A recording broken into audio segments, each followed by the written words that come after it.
Good morning, friends. Today's subject is primary health care, and we are going to study about the vital signs. Previous lecture मध्ये आपण temperature बद्दल बघितलं. आजचा lecture आहे about pulse. The pulse is a wave of blood formed by a contraction of left ventricle. Pulse केव्हा तयार होते? एक वेवलेंथ जी वेंट्रिकल्सच्या कॉन्ट्रॅक्टमुळे तयार होते त्याला बोलतात पल्स. ओके, जेव्हा लेफ्ट वेंट्रिकल कॉन्ट्रॅक्ट होतं तेव्हा पुढे जे ब्लड वेसल्समध्ये वेव फॉर्म होते त्याला पल्स असं बोललं जातं. So pulse is the wave of blood formed by a contraction of left ventricle. It is an indicator of circulatory status. हे कसलं इंडिकेटर आहे? आपलं जे सर्क्युलेटरी सिस्टीम आहे ती नॉर्मल कार्यरत आहे की नाही या पल्स रेटवर इंडिकेट असतं. ठीक आहे. Then pulse rate is the number of times the ventricles of the heart contract per minute. Pulse rate आपण कशाला बोलतो? एका मिनिटाला तुमचं लेफ्ट वेंट्रिकल किती वेळा कॉन्ट्रॅक्ट आणि रिलॅक्स होतं त्याला बोलणार pulse rate. Okay, so pulse rate is the number of times the ventricle of the heart contract per minute. Pulse rate can be determined by palpating and electrocardiograph. आता हे pulse आहे ते आपण कशा प्रकारे बघू शकतो? By palpating. ओके, फिंगर्सने पाल्पेट करून आपण पल्स बघू शकतो, पल्स रेट काउंट करू शकतो. देन सेकंड कशाने काउंट करू शकतो? इलेक्ट्रोकार्डिओग्राफ. ECG काढल्यानंतर आपण त्यावरून पण आपल्याला पल्स रेट कळतो. सो या जे पल्स आहेत त्यामध्ये काही टर्मिनॉलॉजी यूज केल्या जातात, जसं आहे tachycardia. Tachycardia is the heart rate above the normal. Tachycardia केव्हा बोललं जातं? जेव्हा तुमचे heart rate above the normal limits असतील. For example 140 per minute, 150 per minute या जे पल्स रेट आहेत या पल्स रेटना बोलणार टॅकिकार्डिया, कारण ते जास्त आहेत. Okay, so tachycardia is the heart rate above the normal limits. Then bradycardia means what? Bradycardia is the heart rate below the normal limits. Bradycardia म्हणजे काय? त्याच्या अपोजिट, टॅकिकार्डियाच्या अपोजिट ब्रॅडिकार्डिया. ब्रॅडिकार्डिया म्हणजे heart rate below the normal. Okay, means for example 40 to 50 beats per minute. So now this pulse rate, हा जो pulse rate आहे human being मधला जो इन्क्रीज अँड डिक्रीज होऊ शकतो. काही फॅक्टर्स त्याला अफेक्ट करू शकतात, काही फॅक्टर्स इन्फ्लुएन्सिंग असतात. For example factors affecting the pulse rate. Example first is gender, means male and female. So male पर्सनमध्ये पल्स रेट, हार्ट रेट खूप कमी असतो दॅन फिमेल. ओके, सो फिमेलपेक्षा मेलमध्ये हार्ट रेट कमी प्रमाणात असतो. Age, so second factor is age. So pulse rate decrease with the increasing age. Pulse rate हळूहळू डिक्रीज होत जातो. जे नॉर्मल न्यूबॉर्न बेबी आहे त्यांचा पल्स रेट जास्त असतो.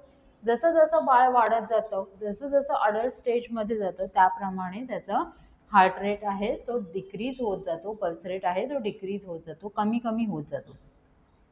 इथे जसं दिलं आहे नॉर्मल इन्फंट म्हणजे जे 1 वर्षापर्यंतचं बेबी आहे त्यांचं heart rate 120 to 140 per minute असणार. ठीक आहे. Child of 6 years heart rate is 100 beats per minute. Adult mail 50 to 90 beats per minute. Adult female 60 to 95 beats per minute. So हे नॉर्मल हार्ट रेट जसं जसं age वाढत जातं तसं तसं हार्ट रेट हा पल्स रेट हा काय होतो? डिक्रीज, कमी कमी होत जातो. ठीक आहे. Then third factor is exercise. So exercise जेव्हा केली जाते त्यावेळेला आपला पल्स रेट इन्क्रीज होतो. ठीक आहे. So pulse rate increases following the stretching exercises, activities, etc. Okay. Then emotions. Emotions जर आपण जास्त एक्साइटेड असू किंवा खूप राग आलेला असेल तर अशा वेळेला काय होतं? आपला पल्स रेट असतो तो इन्क्रीज होतो. खूप आपण एखाद्यावर रागवलेलं असो किंवा खूप जास्त एक्साइटेड, खूप आनंदी असो तर आपला पल्स रेट इन्क्रीज होऊन जातो. आणि जर डिप्रेशन असेल, खूप सॉरो इमोशन्स असतील तर तेव्हा पल्स रेट काय होतो, डिक्रीज होतो, कमी होतो. ठीक आहे. So pulse rate increases in extreme emotions,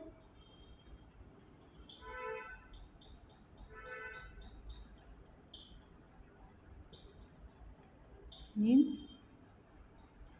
extreme emotions and decrease in sadness, depression, etc. Okay. So okay, in exercise मध्ये जेव्हा तुम्ही जास्त प्रकारे एक्सरसाइज, जास्त ॲक्टिव्हिटीज केल्या जातात तेव्हा काय होतं, पल्स रेट इन्क्रीज होऊन जातो. Then chemical means the sodium and potassium level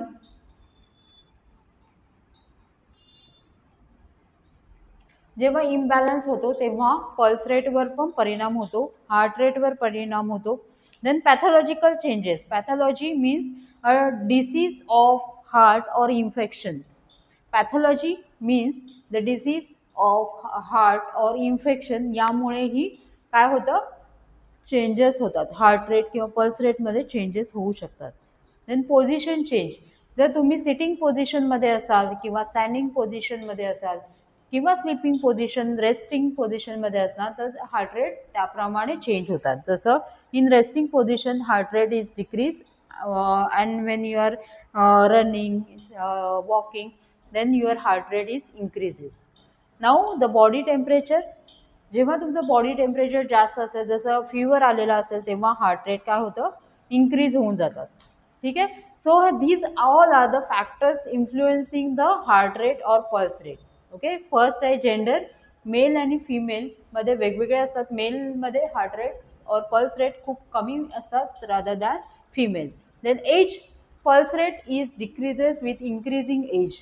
जसं एज वाढत जातं तसं तसं हार्ट रेट और पल्स रेट आहेत काय ते डिक्रीज होत जातात, कमी कमी होत जातात. जसं इन्फंट और न्यूबॉर्न बेबीजमध्ये 120 to 140 per minute, child of 6 years 100 beats per minute, adult male 50 to 90 beats per minute, adult female 60 to 95 per minute. In exercise, heart rate is increases, emotions, the pulse rate increases in extreme emotions and decrease when you are in depression. Then chemicals, sodium and potassium increase, electrolytes fluctuation can increase or decrease the heart rate. Position changes, जसं तुम्ही बसणार, walk करणार त्याप्रमाणे तुमचे heart rate किंवा pulse rate change होऊन जाणार. Body temperature, in fever when your body temperature increases the pulse rate are also increases. Pathology means this in disease condition, in heart disease condition or in any infection the heart rate is increases. Now the characteristics of the pulse rate, आपण जर pulse rate check करतो त्याचे characteristics आहेत काही. Example,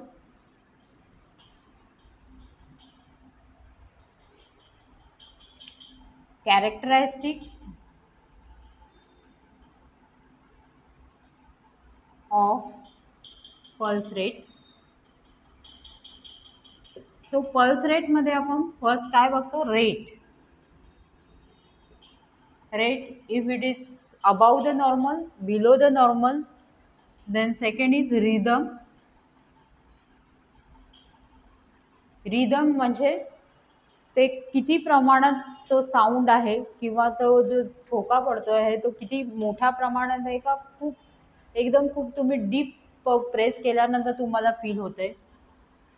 then third thing is equality. Equality आपण ECG मध्ये check करू शकतो.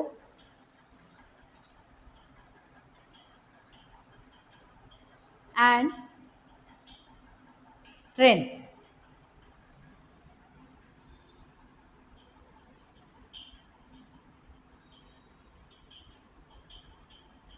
Fifth is elasticity. So these are the characteristics of pulse rate. Pulse rate आपण चेक करताना फर्स्ट आपण रेट चेक करतो. Then second thing is rhythm check करतो, equality, strength and elasticity. Now the sites of taking pulse.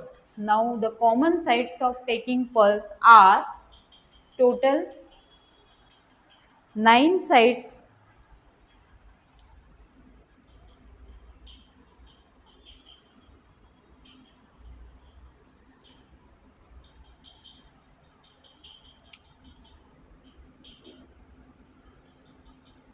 Common sites of taking pulse. First one is radial. So radial pulse आपण जेव्हा बघतो it is easily accessible. म्हणजे जेव्हा आपण डॉक्टरकडे जातो तेव्हा डॉक्टर आपले पल्स चेक करतो. This is the radial site of taking pulse. Radial pulse ही आपल्याला कुठे मिळणार आहे? The linear aspect of the रिस्टवरती. ओके, या साईडला आपल्याला ही रेडियल पल्स मिळते. सो ही आहे इझिली असेसेबल आहे. Second is temporal.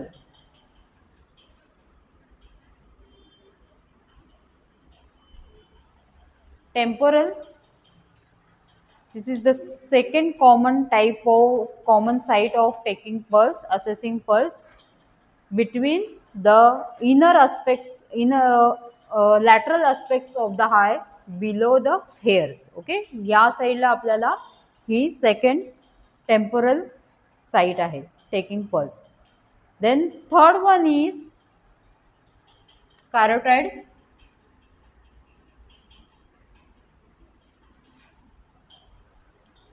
Carotid, it is between the trachea and sternomastoid muscles below the jaw, angle of jaw. Here इथे आपल्याला ही कॅरोटाइड पल्स मिळते.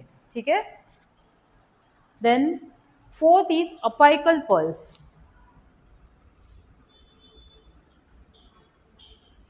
अपायकल पल्स आपण हे स्टेथोस्कोपनी ऑस्कल्टेट करतो just below the left side of the nipple. The apical pulse is checked through a palpation with the help of auscultation of stethoscope just below the left nipple. Then fourth one is brachial pulse. Fifth one is brachial. Brachial pulse, the location of brachial is linear aspect of the anterotubular fossa. यहाँ पे okay इथे ही आपल्याला brachial pulse आहे आणि आपण normally blood pressure घेताना ही brachial pulse check करतो. Second sixth thing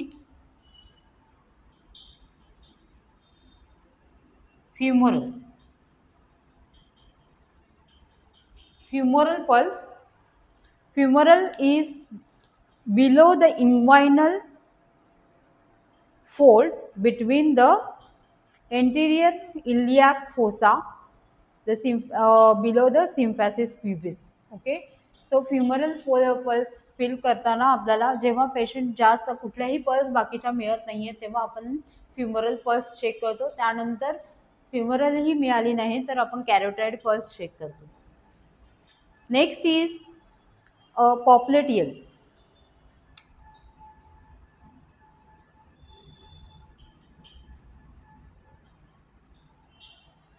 पॉप्लेटियल back side of the नी.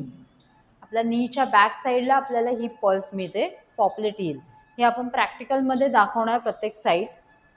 Next is the posterior tibial.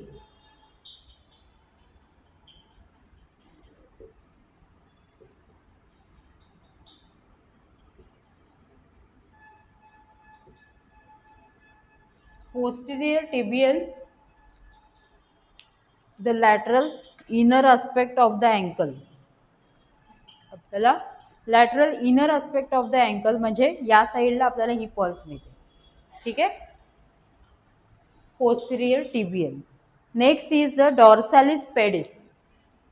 Ninth one is dorsalis pedis, just below the big toe. Okay, the upper aspect of the foot, just below the big toe आपल्याला ही pulse मिळते, म्हणजे या साईडला इथे dorsalis pedis. So या common site of assessing pulse, first one is radial, इथे रिस्टवरती. Temporal, temporal just below the hair cut, means above the lateral aspect of the eye. Okay, temporal. Then carotid आपल्याला इथे मिळते carotid. Apical आपण स्टेथोस्कोपनी check करतो, just below the left side of the nipple. Brachial जेव्हा आपण blood pressure check करतो तेव्हा आपण ही चेक करतो brachial, this is the brachial. Then femoral, femoral म्हणजे इथे इंग्वायनल फोसामध्ये. ठीक आहे. Then popliteal, back side of the knee, just back side of the knee, या साईडला. ठीक आहे. जर आपण 3 फिंगरनी बघितलं डीपमध्ये तेव्हा आपल्याला ही पल्स मिळते.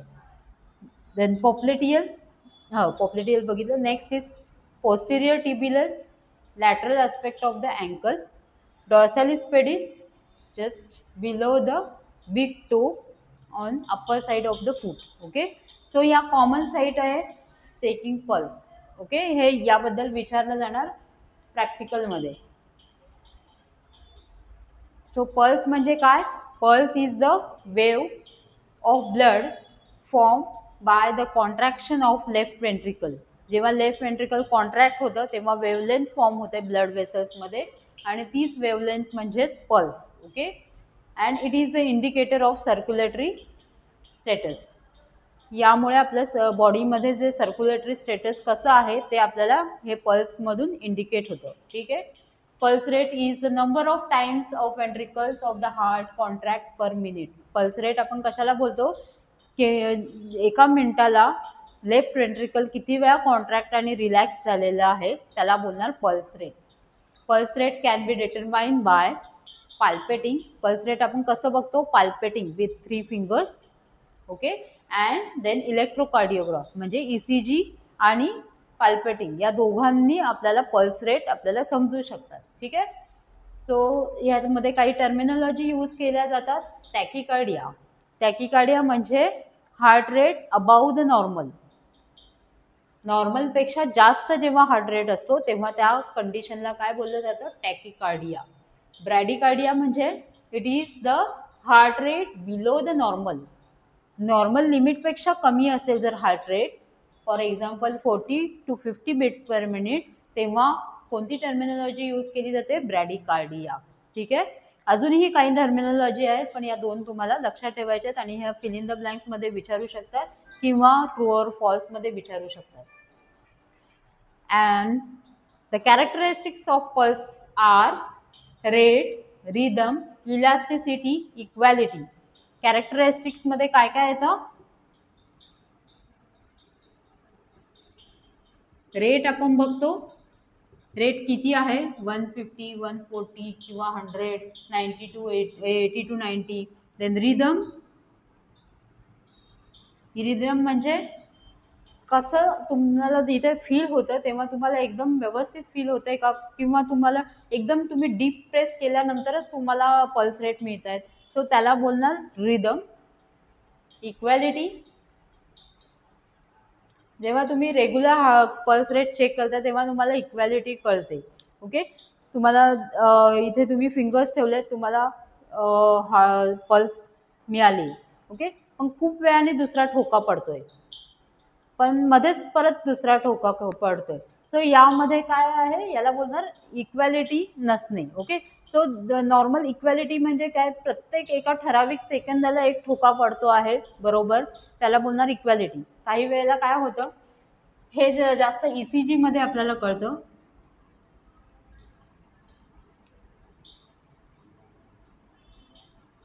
जे QRX कॉम्प्लेक्स असतं त्यामध्ये सिमिलर अंतर असतं किंवा काही खूप लॉंग डिस्टन्स केल्यानंतर येतो कॉम्प्लेक्स, सो याला बोलणार अनइक्वॅलिटी. ओके, सो हे जे QR कॉम्प्लेक्स आहे यामध्ये जर डिस्टन्स असेल तर डिफर असेल, इथे वेगळं डिस्टन्स आहे, इथे खूप जास्त आहे, इथे कमी आहे, याला बोलणार अनइक्वॅलिटी. ओके, सो हे चेक करतात कॅरेक्टरिस्टिक्समध्ये पल्स रेटच्या. ठीक आहे. So these are the characteristics and factors influencing on pulse rate. कोणते कोणते फॅक्टर्स इन्फ्लुएन्स करतात पल्स रेटवरती? First is age. एज म्हणजे जसं एज आपलं वाढत जातं त्याप्रमाणे पल्स रेट असतात ते कमी कमी होत जातात. जसं न्यूबॉर्न बेबीमध्ये जास्त असतात 140 to 150 बीट्स पर मिनिट, पण ओल्ड एजमध्ये तुम्ही बघितलं तर ते heart rate 50 to 60 per minute असणार. म्हणजे जसं वय वाढत जातं तसं हार्ट रेट कमी कमी होत जातात. ठीक आहे. सो फर्स्ट फॅक्टर आहे एज. सेकंड फॅक्टर आहे जेंडर. जेंडर म्हणजे मेलमध्ये आणि फिमेलमध्ये. मेलमध्ये हार्ट रेट कमी असतात कम्पेअर टू फिमेल. ठीक आहे. Then third factor is emotions. Emotions जसं तुम्ही जास्त एक्सायटेड असणार किंवा जास्त रागवलेले असणार तर तुमचे पल्स रेट वाढलेले असणार. जर तुम्ही मध्ये असणार, खूप स्ट्रेसमध्ये असणार तर तुमचे हार्ट रेट खूप कमी असणार. ठीक आहे. खूप एकदम शांत बसलात तुम्ही, एकदम कुठल्या तरी गोष्टीचा गहन विचार करताय सो त्यावेळेला तुमचं हार्ट रेट खूप कमी असणार. ठीक आहे. इमोशन्स त्याला बोलतात. एक्सरसाइज. जसं तुम्ही जास्त वॉकिंग रनिंग करणार, जे स्ट्रेस केल्या जातात ते रनिंग जे मशीन असतं जिममध्ये तर त्याच्यावरती जर एक्सरसाइज केलं तर तुमचे पल्स रेट हार्ट रेट वाढून जातात. ठीक आहे. सो एक्सरसाइज पण हा एक फॅक्टर आहे ज्यांनी पल्स रेटवरती परिणाम होतो. Next factor is chemical. जसं केमिकल इम्बॅलन्स आपल्या शरीरामध्ये होतं, सोडियम आहे, पोटॅशियम आहे, क्लोराईड आहे. सो यांचं इम्बॅलन्स झाल्यानंतर पण हार्ट रेटवरती चेंजेस येऊ शकतात. ठीक आहे.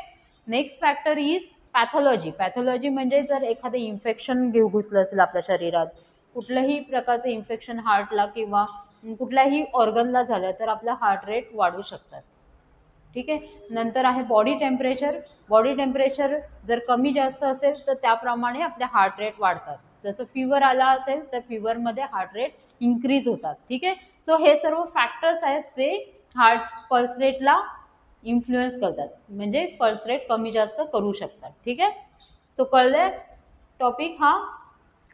नाव हे प्रॅक्टिकली तुम्ही कसं करणार? प्रॅक्टिकली जेव्हा तुम्ही पल्स रेट चेक करता तेव्हा पहिली गोष्ट तुम्हाला इन्फॉर्म करायचं आहे पेशंटला. Inform and explain the procedure to the patient. Okay. काय करायचं आहे? एक्सप्लेन करायची प्रोसिजर. आणि तुम्हाला जेव्हा तुम्ही वायटल्स घेता तेव्हा तुमचं वॉच असणं महत्त्वाचं आहे, कारण तुम्हाला टाईम बघायचा असतो. ठीक आहे. कुठलंही टेम्परेचर घेताना, पल्स रेट चेक करताना आणि रेस्पिरेशन चेक करताना तुमचं वॉच असणं तुमच्याकडे गरजेचं आहे. ठीक आहे. आणि इन्फॉर्म करायचं आहे ज्या वेळेला तुम्ही पल्स रेट चेक करायला जाता, तुम्ही लगेच एखाद्या पेशंटला हात लावायला जाल तेव्हा तो पेशंट एकदम गडबडून उठेल. ठीक आहे. म्हणून पहिलं काय करायचं आहे, तुम्हाला इन्फॉर्म करायचं आहे, पेशंटला एक्सप्लेन करायची आहे प्रोसिजर. त्यानंतर हँड वॉशिंग करायचे. हँड वॉशिंग ही महत्त्वाची टेक्निक आहे. सो हँड वॉशिंग करायची आहे. त्यानंतर तुम्हाला पल्स रेट चेक करायचं आहे. जो इझिली असेसेबल आहे साईट ती साईट तुम्हाला बघायची. ठीक आहे. मोस्टली आपण रेडियल पल्स चेक करतो. ओके. जर पेशंट जास्त बॅड कंडिशनमध्ये आहे, व्हेंटिलेटरवर आहे, तुम्हाला रेडियल पल्स मिळत नाही आहे तर तुम्ही ब्रेकियल बघू शकता. ब्रेकियलही नाही मिळाली तर फ्युमरल चेक करू शकता. ओके. सो 1 मिनिटपर्यंत तुम्हाला ह्या पल्स रेट चेक करायचं असतं. ठीक आहे. हे आहे प्रॅक्टिकली आपण प्रोसिजर करतो ती. नेक्स्ट आहेत रेस्पिरेशन. झालं लिहून?